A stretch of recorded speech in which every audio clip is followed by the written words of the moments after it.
guys, nais lamang po akong manalangin bago po tayo mag-umpisa sa ating tatalakayin. Hallelujah Lord God, maraming salamat po Ama na muli na naman po akong makapagbahagi ng iyong banal na salita o Lord God. Kayo po ang magbigay ng karunungan, kaalaman at katalinuhan na nagmumula sa iyo Panginoon. Bigyan mo lamang po ako ng karunungan, kaalaman na nagmumula sa iyo Lord God, katalinuhan na nagmumula sa iyo Ama, upang maibahagi ko po kung paano at kung ano ang paraan kung dapat na mag-aral ng salita mo Panginoon. Maraming salamat Lord, nawa ang lahat ay ma-bless po sa pagkakikinig ng iyong banal na salita. Ito lamang po ay handog namin Lord God sa iyong nakilang pangalan na si Jesus. Amen. Ayan, magandang hapon po sa ating lahat. Ako po muli nagbabalik upang magbahagi ng salita ng Diyos.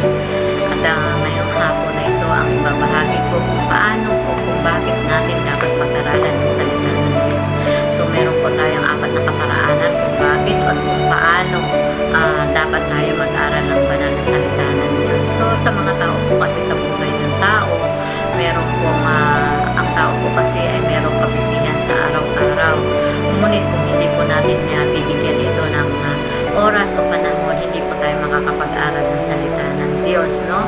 Ang tao po kasi ay maraming kadahilanan, lalong-lalo na sa pag-aaral o pagbabasa ng salita ng Diyos. Nandiyan na yung dahilan na maraming trabaho sa gawaing bahay, no? So, walang oras para mag-aral. Nandiyan na yung nagmamadali dahil may pasok sa trabaho, no? Ayaw malate, no? At pag-uwi naman ng bahay, ayaw din nila na mag-aral ng salita ng Diyos dahil sila ay pagod. So, ang tao po ay maraming kadahilanan kung talagang ayaw nila na mag-aral ng salita ng Diyos. Pero bakit po ba dapat mag-aral ng salita ng Diyos? So, nandito po yung ating apat na paraan kung bakit tayo dapat na mag-aral ng salita ng Diyos.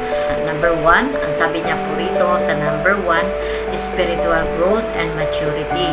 So, kailangan po natin na mag-grow tayo sa ating spiritual at maging matured po tayo bilang isang mananampalataya. Kaya nga sabi niya rito sa 2 Timothy 3:16, ang lahat ng kasulatan ay kinasiyahan ng Diyos at nagagamit sa pagtuturo ng katotohanan, sa pagsaway sa maling gawain, sa pagtutuwid sa likong gawain, at sa pagsasanay sa matuwid na pamumuhay. So, paano po tayo mamuhay ng matuwid? So, ang nais ng Diyos sa atin ay maging matatag tayo at maging mature tayo sa pananampalataya sa ating Panginoon Diyos, no? Na siyang pinangahawakan natin na kailangan natin magkaroon ng growth sa ating spiritual, na hindi tayo mananatili giging bata, kundi mag-mature tayo sa kanyang banal na salita. Dahil ito lamang ang tanging paraan upang tayo ay mabuhay sa pamamagitan po ng pagbabasa ng salita ng Diyos, no? Na pagbulay-bulayan po natin ang salita ng Diyos, na mamuhay tayo ayon sa kanyang kalooban, no? Mamuhay tayo sa pagsaway, sa pagsasanay, sa katuwiran. So number 2 na po tayo. Ang sabi niya rito sa number 2, guidance and wisdom, no? Tayo po ay gagabayan at bibigyan ng karunungan ng ating Panginoon, no? Ang sabi niya rito sa Awit 119 verse 105, ang salita mo sa aking mga paa at liwanag sa aking landas. Salita ng Diyos ay parang lampara na nagbibigay sa atin ng liwanag, kadaraanan natin, no? At nagsusumikap po tayo na lumapit sa ating Panginoon kapag tayo ay naguguluhan, no? Kapag tayo ay naguguluhan sa ating buhay, nandyan ang Lord upang tayo ay kanyang gabayan, o nandyan ang Lord upang tayo ay bigyan ng karunungan na nagmumula ng kanyang banal na salita. So, paano po tayo gagabayan ng Panginoon Diyos kung hindi po tayo marunong na magbasa ng salita ng Diyos? So, kailangan po nating magpasakop sa pagbabasa, mag-aral ng kanyang banal na salita upang gabayan tayo ng ating Panginoon Diyos at bigyan tayo ng karunungan na nagmumula sa Kanya. So, sabi niya nga rito sa number 3 na po tayo, strength and encouragement.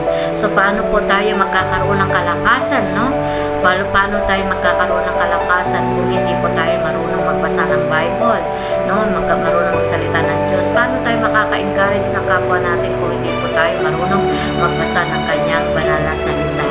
At sabi niya nga rito sa Romans 15:4, sapagkat ang kasulatan ng unang panahon ay nasusulat upang turuan tayo. Ang mga iyon ay nasusulat upang tayo ay magkaroon ng pag-asa sa pamamagitan ng pagtitiis at pagpapalakas ng loob mula sa mga kasulatan. So, ang verse na ito ay nagpapaalala sa atin, no, na walang hanggang kahalagahan ng kasulatan na ito. Ito ang papel na nagbibigay sa atin, na nagpapatibay sa atin itong pagbabasa ng salita ng Diyos. Itong Bible na ito ang nagbibigay ng lakas ng loob sa atin, ang nagbibigay ng pag-asa sa atin, ang nagbibigay ng karunungan sa atin ng ating Panginoon Diyos, no? Siya ang nagbibigay ng ating pag-asa, siya ang nagbibigay sa atin ng lakas ng loob, lalo na sa ating mga mananampalataya. So, paano tayo makaka-encourage ng ating kapwa?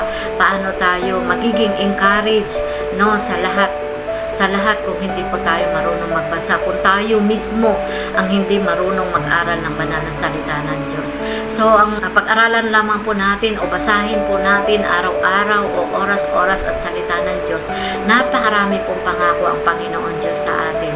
Kaya ang Diyos lamang po ang tanging nating pag-asa. Wala na pong iba. So, number 4 na po tayo. Ang sabi niya sa number 4, resting temptation and sin. So, makikita po natin ito sa Awit 119 verse 11 na ang iyong salita iniingatan ko sa iyong puso upang hindi ako magkasala laban sa iyo. Kaya't ating basahin ang mga salita ng Diyos upang lumalim at lumago ang ating pananampalataya, no? Upang lumago. Kaya nga sabi niya rito sa verse na ito na ang salita ng Diyos ay siyang susi upang hindi tayo magkasala, no? Upang hindi tayo manghina, upang hindi tayo manlupaypay, no?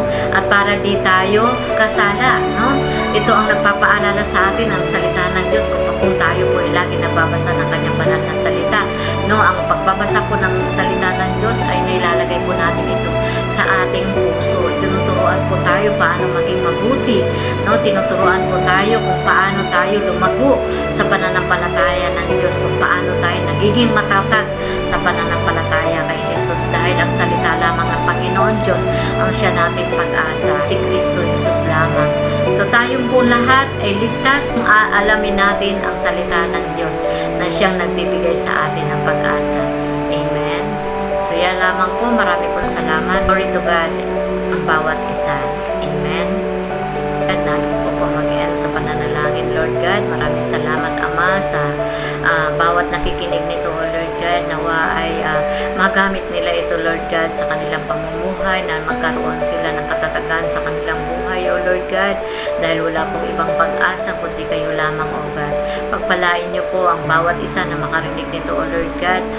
Kung sino man sila, O Lord God, pagpalain niyo po hanggang sa kanilang pamilya, Ama. Ingatan niyo po ang bawat isa at katagpuin niyo po, Lord God, ang bawat pangangailangan ng bawat isa, O Lord God. Maraming salamat po